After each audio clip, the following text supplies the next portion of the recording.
Выставка «Россия» стала настоящим откровением для всей страны. С ее открытия с ноября было зафиксировано больше 6 миллионов посетителей. И, конечно же, многие из них отмечают наш якутский павильон. Сегодня мы хотим рассказать о тех людях, которые здесь работают. Их называют стендистами. И они каждый день рассказывают о нашем невероятном регионе. Можно прикоснуться, можно постоять спиной. Наш народ верит, что у нас за спиной есть солнечные поводья, которые связывают нас с космосом. Альбину Пермякову коллеги называют хозяюшкой якутского тюгельге. Ее рассказами о земле народа Саха можно заслушаться. И неудивительно, она филолог по образованию. Долгие годы работала на телевидении, а сейчас занимается народными промыслами. Также работала в Национальном центре семьи, была методистом. И вообще вот якутская культура мне очень интересна, что из себя представляет наши традиции, обряды. И здесь на выставке я с удовольствием рассказываю про наше Аланхо, про якутские места силы, про туризм. Когда нужно приехать в Якутию, все время спрашивают. Самое благоприятное время, когда посетить Якутию. Это самый распространенный вопрос. На якутском стенде работают 8 человек. Команды меняются посменно, через каждые 2 дня. И это люди самых разных профессий. Я по образованию юрист, работала в нефтегазовой отрасли в городе Якутске, в городе Ленске. В данное время нахожусь в Москве и работаю стендистом нашего стенда. По жизни я в основном занимаюсь музыкой, но также работал в оконной сфере, работал на столетии Якутии. Музыкальное мое творчество, оно в основном связано с гитарой. Я пишу инструментальную музыку. Я вообще разносторонний человек, развитый, да, и работаю в основном педагогом, с детьми, с взрослыми, да.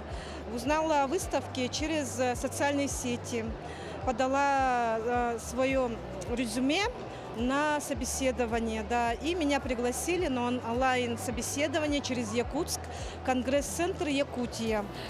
Первый раз про выставку на ВДНХ я прочитала, конечно, в прессе. И подумала, конечно, наверное, туда попасть очень сложно. Потому что она изначально была написана, это самая грандиозная и самая длительная выставка. И я думала, там наверняка такой жесткий отбор будет. Узнавала, конечно, как подать заявку. Я во многих выставках московских участвовала. Там некоторые жесткие требования указывают. А вдруг я увидела по спредствию там объявление и говорю, ой, вот удача. И, конечно, сразу заполнила резюме свое, отправила. И когда пригласили, конечно, было очень много радости. А потом еще второй звонок, когда меня обрадовали, что можете прийти и попробовать себя в качестве стендиста. Это была большая радость для меня.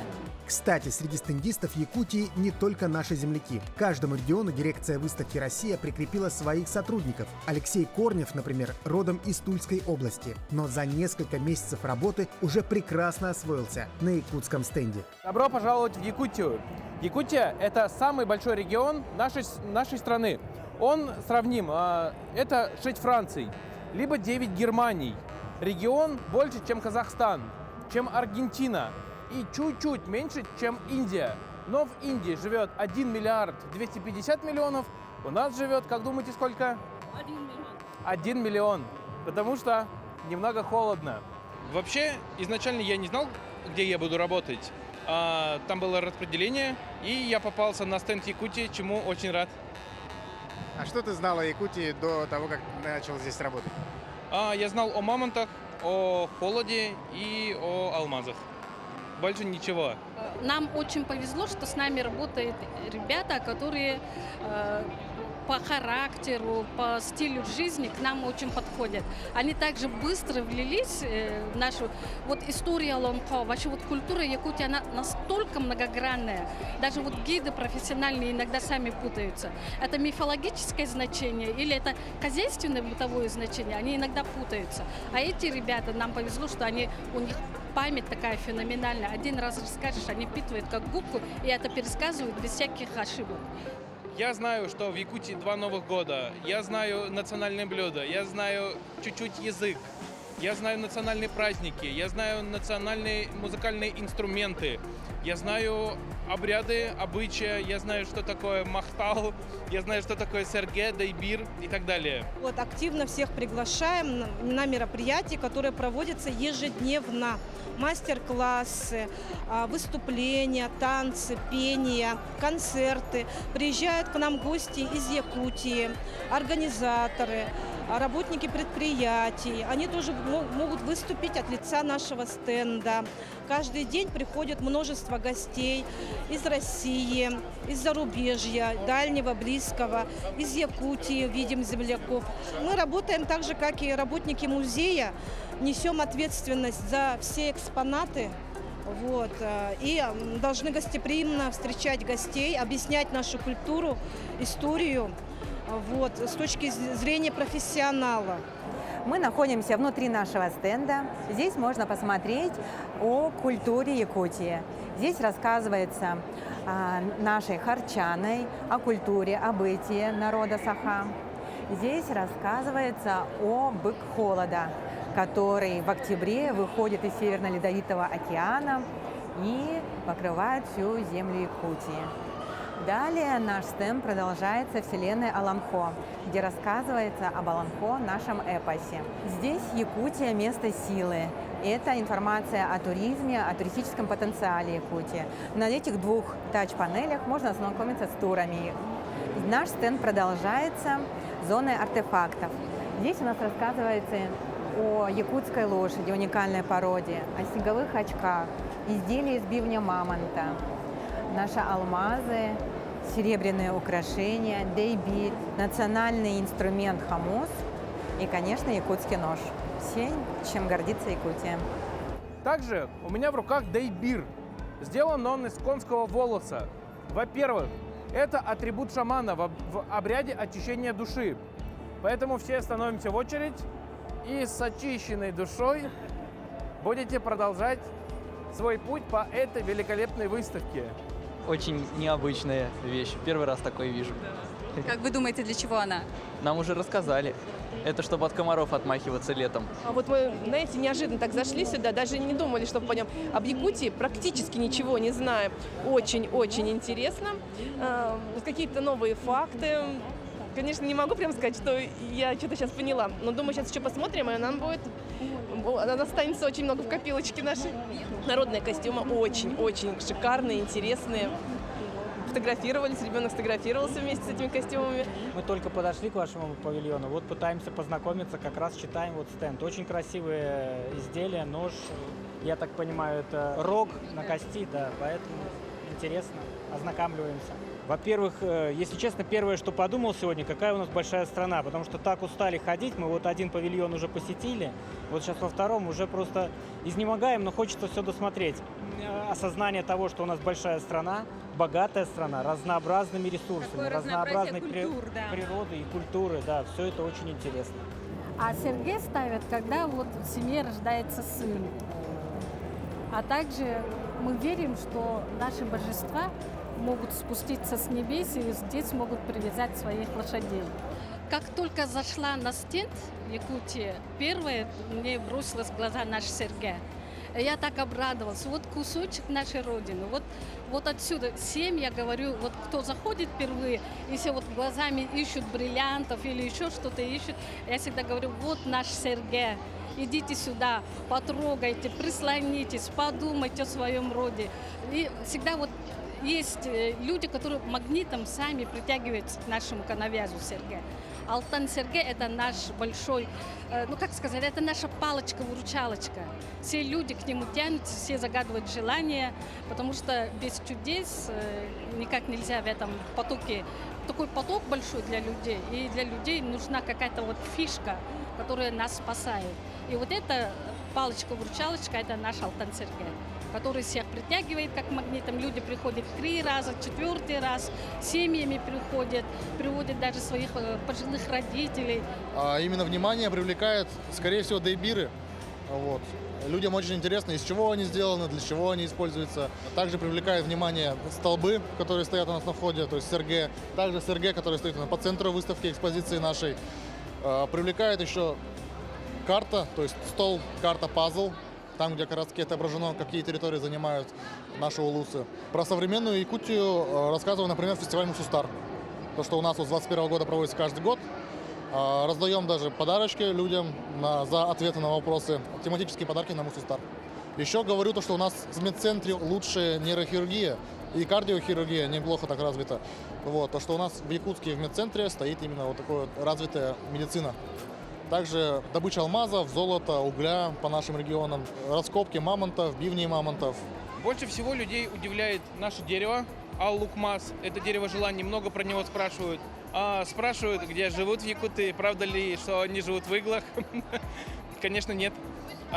И спрашивают еще про еду и про вероисповедание. Священное дерево ал-лукмас. Наши предки вот поклонялись деревьям, были язычниками, кормили лес. Дерево было проводником в мир духов. Удивляет, конечно, наш национальный костюм, наше богатство, наша огромная территория, наши люди, наши морозы. Вот. Все, конечно, желают попасть к нам, очутиться у нас, хоть мельком увидеть, как мы там живем. Вот. Но говорят, доехать, конечно, сложновато с центральной России до Дальнего Востока.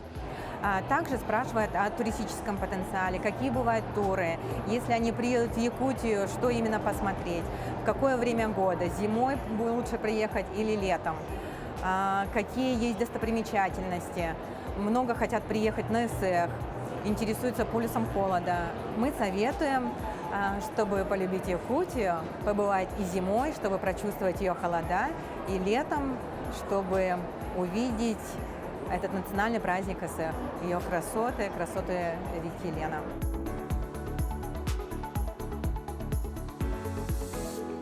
Недавно вот приходила семья из Оренбурга. Они никогда не видели и никогда не слышали про Якутию. Они зашли и первым делом подошли ко мне, смотрят на меня прямо в глаза и спрашивают: а правда, что в Якутии все в мехах ходят?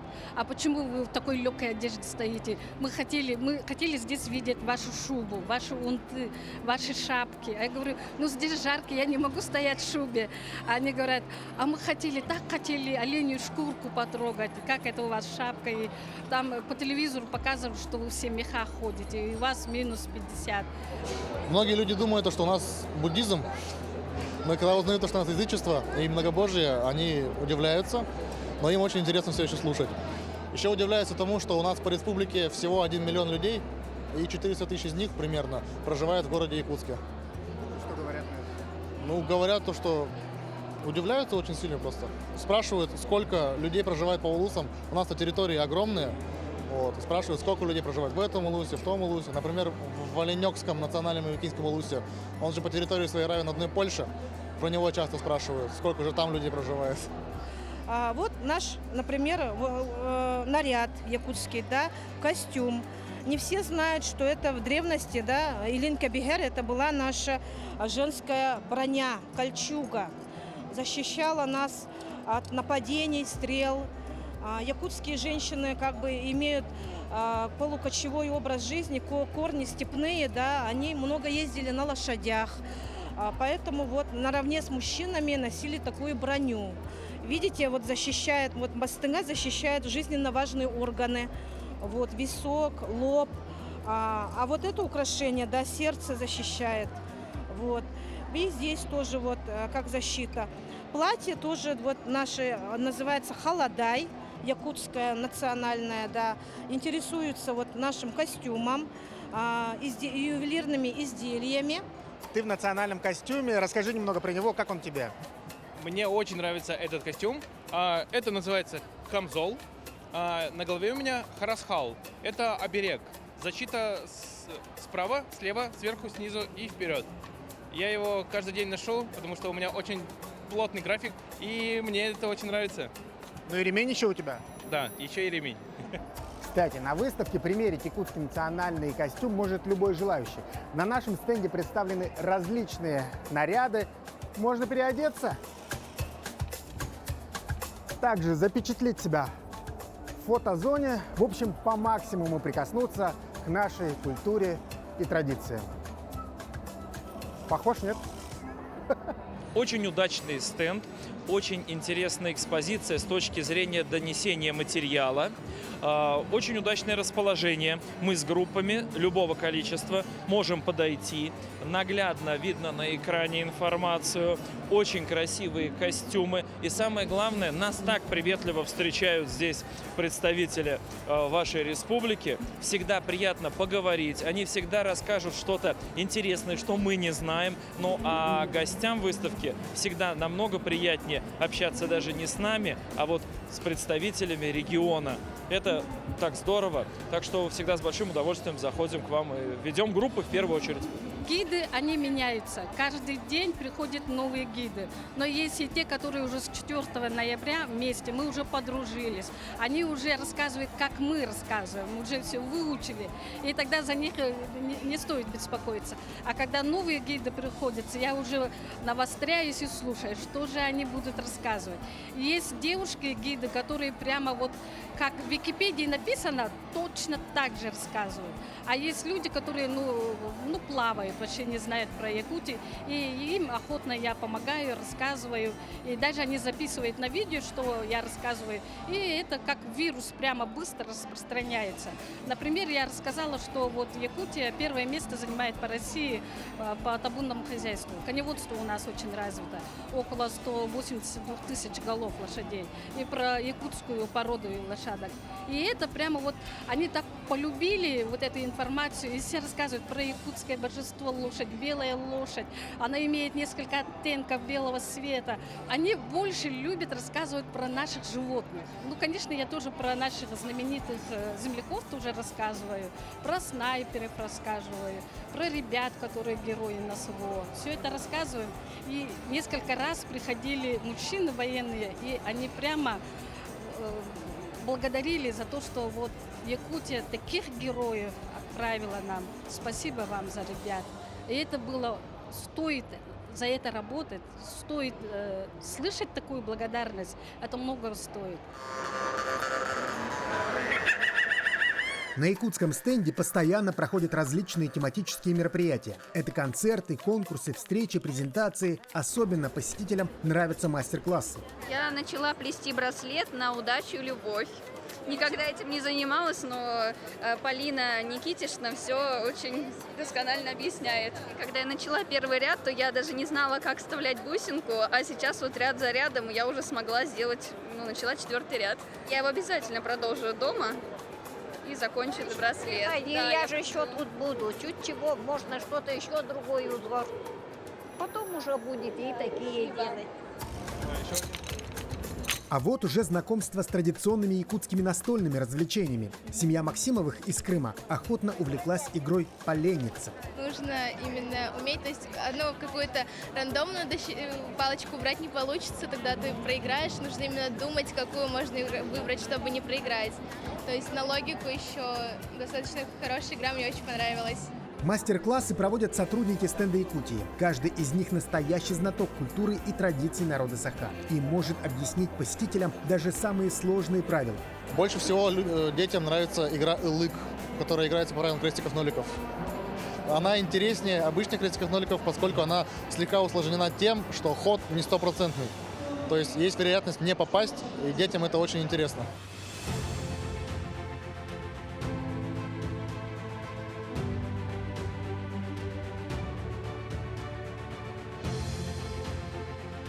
Я нахожусь на выставке всего несколько часов и уже чувствую некую усталость. Понятное дело, мы все время в движении, много информации, огромные толпы людей.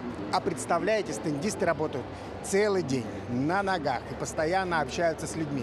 Настоящие герои. Наша работа начинается в 10.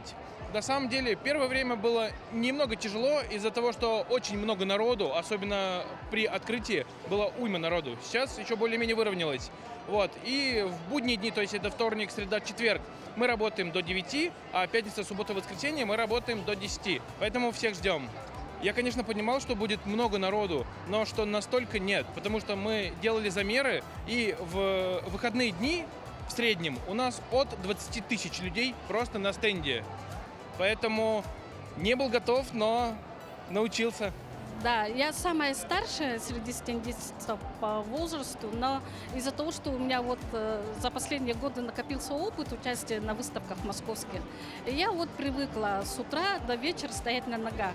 Для меня это не тяжело. Это сказать, как физическая нагрузка очень хорошая, чтобы быть в тонусе. Ну, скажу, конечно, что эта работа не для всех. Если даже вы устали, если даже вы не можете слова выговорить, вы должны быть дружелюбными, вы должны улыбаться, вы должны рассказывать человеку, который подошел к вам. И всегда они просят, вы действительно из Якутии, всегда спрашивают, вы действительно оттуда, вы почувствовали вот этот минус 60 градусов? Они всегда это спрашивают. Они хотят удостовериться, что человек действительно жил в Якутии, действительно знает вот эти холода, действительно знает вкус рыбы, строганину, вкус земляники, вкус нашего короткого лета. Они все хотят это почувствовать и узнать из наших уст. Не тяжело, потому что мы работаем посменно, заменяем друг друга. Вот. И всегда общение, да, в таком ключе позитивном.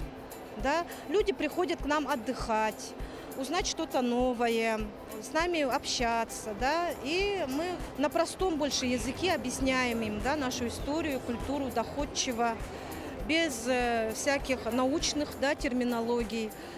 Потому что в основном нас посещают пенсионеры, школьники, работники. Мы им все рассказываем доступным языком, которым, да, им будет приятно, увлекательно услышать нас.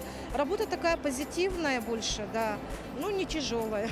Люди в основном позитивные приходят. Какого-то негатива здесь я не испытываю, поскольку людям правда интересно. Если людям правда интересно, они задают хорошие вопросы, им приятно отвечать просто. Стендист должен быть доброжелательным, внимательным, ответственным и любить свою работу, любить свою республику, знать о ней как можно больше, потому что много разносторонних вопросов. Интересная работа, есть свои особенности, но мне интересно общаться с людьми, которые когда-то жили, работали в Якутии. Много приходит ветеранов, пенсионеров отрасли, геологи приходят, врачи, которые много лет уже уехали из Якутии, но вспоминают ее добрым словом. Да, конечно, есть люди, которые давным-давно ушли из Якутии, и они здесь ностальгируют, очень долго ходят по павильону, фотографируются. Они просто хотят услышать родную речь. И мы, конечно, им рассказываем на якутском языке. Я всегда спрашиваю у них, каждый якут, мы всегда хотим спрашивать, как у них настроение, как жизнь налаживается в чужом городе. И мы так охотно рассказываем друг другу все свои новости. Я думаю, что выставка очень полезна, очень-очень интересна, потому что на выставке у нас представлены все регионы. И мы сами тут тоже прошлись по регионам, да, и увидели, что кроме нас, якутян, проживает очень большое количество народов России. Тоже приезжают к нам на командировки, они, да, выступают, мы знакомимся с ними. И, например, узнали такие народы, как ямальцы, ненцы, нивхи, сахалинцы, да, и народы Дагестана, вот, народы Центральной России. И все мы очень разные, вот, и все тут знакомимся заново, открываем для себя Россию заново. Можно сказать, даже вот мы самая созидающая нация. Мы умеем наслаждаться прекрасным, мы умеем показать миру свое творчество. Не обязательно там показать вот бриллиант, алмазы или какую-то промышленность, но еще интеллектуальную собственность свою, показывать еще дружбу народов. О выставке у меня есть следующее мнение, которое я могу сказать 3 словами. Красивая, грандиозная и для всех.